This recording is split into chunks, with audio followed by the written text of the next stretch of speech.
E aí pessoal, tudo bom? Seguinte, assim como eu comecei a fazer um vídeo lá com teoria de conjuntos, né? Eu vou seguir agora no segundo módulo, tá? Do nosso estudo dirigido, só que a parte de química. Na verdade, o primeiro módulo de química, tá? Vou separar. Então, para começar esse módulo de química, a gente vai falar um pouco de atomística, tá? O que é atomística? É a parte da química que se prende aos átomos, tá? Para que serve? Então a gente vai estudar a estrutura básica interna dos átomos e depois passar por moléculas e ver como elas se formam, né? E baseado também na teoria das orbitais moleculares e orbitais atômicas. É uma teoria assim mais focada, mais interna da matéria, tá?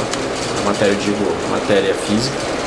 E ela se destina a entender as ligações entre os compostos químicos, né, entre os átomos, e isso vai ser útil também em algumas partes para estudar para a prova de química e também para entender algumas ligações de química orgânica, tá? Então o que a gente vai começar? Bom, a primeira coisa o que cobra, o item ele cobra, por incrível que pareça, cobra um pouco de história da química, né? Essa parte de atomística é muito interessante porque ela começou, né, na Grécia, tá? Na Grécia antiga lá, com os filósofos, né?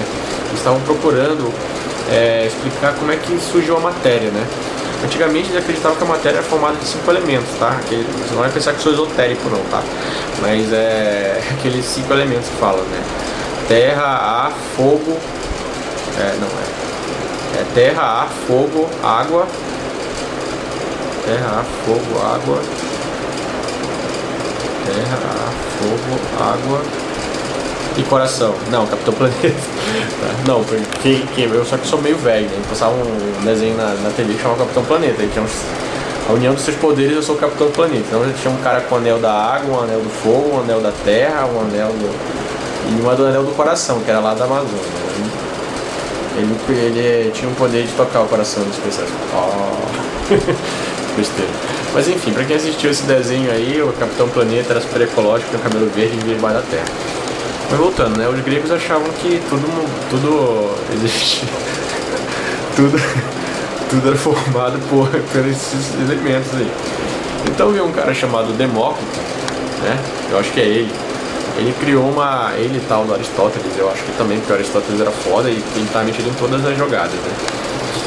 Então, o tal do Demócrito, ele disse que tudo era formado de átomos. O que é átomos? O átomo vem do grego. Grego quer dizer, quando tem o A é 100 e tomo é parte. Então quer dizer que átomo, entendeu? Átomo é uma coisa que não pode ser dividida. Então ele disse que se você for dividir na matéria, você vai pegar um pedaço de pão e vai dividir. Corta um pedaço de pão e come. Corta um pedaço de pão e come. Vai ficando cada vez menor. Vai cortando e vai comendo. Vai ter a migalhinha aí. E assim você vai cortando, vai chegar numa parte que não vai dar para dividir, que é o átomo, né? Então ele achava que eram bolinhas que nunca se dividiam, se juntavam. Por um tempo ele teve certo, né?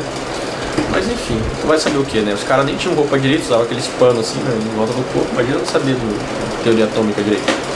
Mas esses caras eram muito espertos, muito inteligentes. Tanto que a cultura deles ainda está presente hoje em dia, influenciou muita coisa que a gente tem hoje, tá? Lembre-se da democracia. Então, o que acontece? Só que aí depois disso, lá pro século, não sei, 1600, 1700, 1800, por aí, entre 1500 e 2000, tinha um cara da Inglaterra chamado John Dalton. O que esse John Dalton fez? Ele propôs uma teoria, né? Ele reavivou a tal da teoria do Demócrito, né? Ele disse, olha, eu tenho os átomos aqui para formar as coisas, beleza? Então vamos utilizá-los, né? Esse conceito de átomo. O pessoal não duvidou dele, né? Aceitaram, mas tipo, ninguém sabia muito bem como é que era esse negócio de átomo, né? Então precisava de mais pesquisa para entender o modelo. E o que aconteceu? Surgiu depois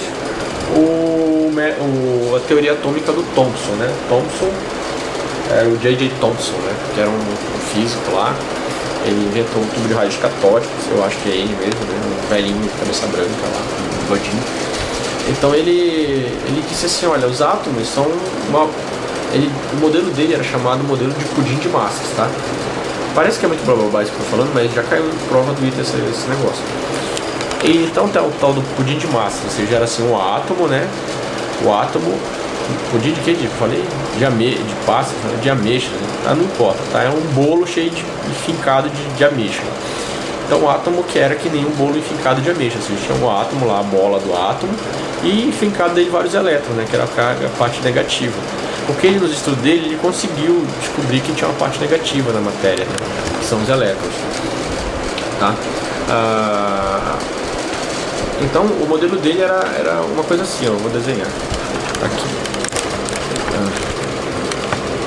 O modelo dele era assim. Olha, as aulas de química são mais longas, tá? E são mais chatas também, viu? Então aqui tá o átomo, né? O átomo. Então os elétrons estão enfiados aqui, ó. Todos aqui, ó. Pá, pá, pá, pá, pá.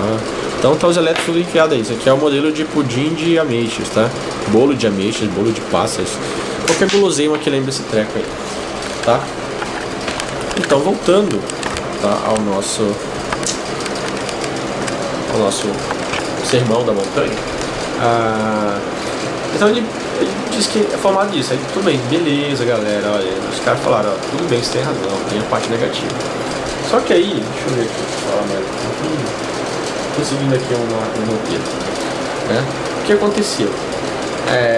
Lá pelo início do século XX, né, tinha um cara chamado Ernest Rutherford, Sir Ernest Rutherford. Então ele era um cara da Nova Zelândia que vivia na Inglaterra. Ele era um pesquisador lá e ele fez lá um puta de uma experiência que ajudou a entender muito bem a estrutura atômica, né?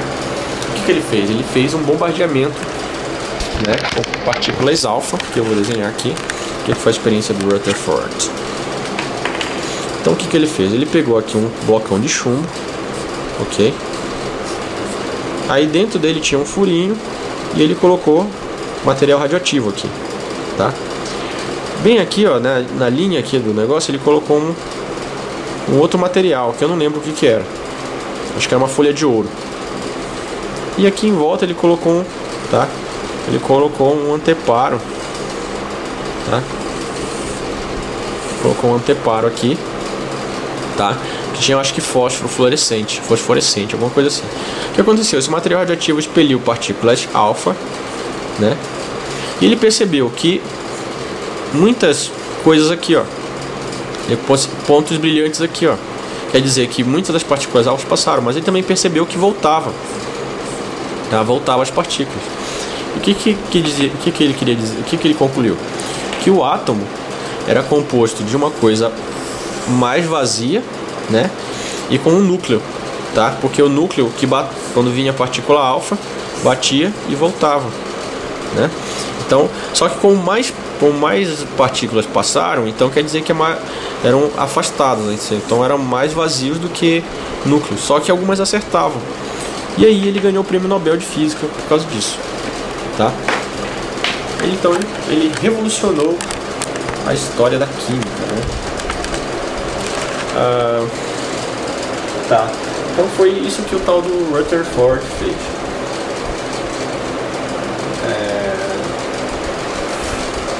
Tá. Aí o que ele fala aqui? O átomo é um pequeno e denso, tá? Então você veio depois aqui uma coisa, veio um físico dinamarquês chamado Niels Bohr. O Niels Bohr era um velhinho careca, amiguinho do Einstein e de mais um monte de outra galera esperta, que propôs um modelo, tá, um pouco mais interessante para o átomo, né? E isso está acabando os minutos do vídeo. Então deixa o Niels Bohr aqui para outro vídeo, para parte 2. Falou, Niels Bohr, falou, abraço.